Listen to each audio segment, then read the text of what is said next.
the quote-unquote theories about this have been simply, as we were going over, the question of, is he a con man or not? And everybody just wants a really binary answer to this.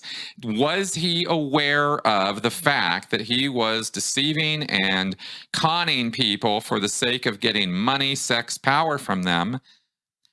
The answer is yes.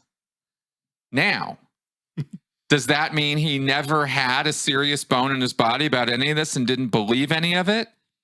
No, it doesn't mean that at all. Hubbard was a very complicated guy. And the more you dig into this kind of stuff, the more complications come to the surface. And it's not simple, not with this guy. In a way, you can say that he conned himself. Now, yes, that's right. Lying to yourself is a contradiction in terms. Because lying, by definition, if you look in the dictionary, cannot happen to yourself. Well, you know, and yet it does. Exactly. Depends on which version of yourself you're talking to, right?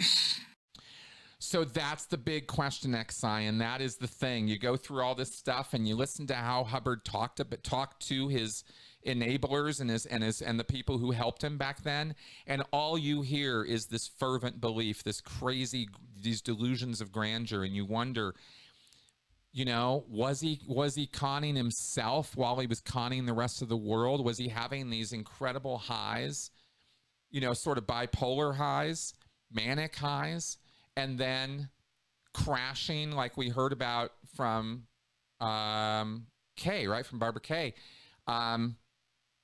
in the video, in the tone scale video, right? Where he's just crashed and depressed and drinking himself into, you know, a stupor and not getting anything done. And then something snaps him out and he goes full manic for a while.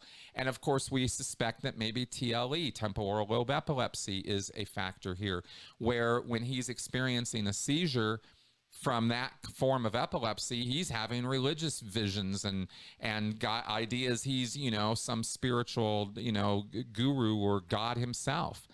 So many possibilities here of true, of physical damage, of mental disorder, of delusional disorders, and proclivities to lie and steal and cheat every opportunity he could, because that was kind of his character.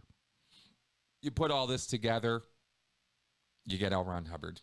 You know, you get the kind of person who becomes an internationally renowned cult leader.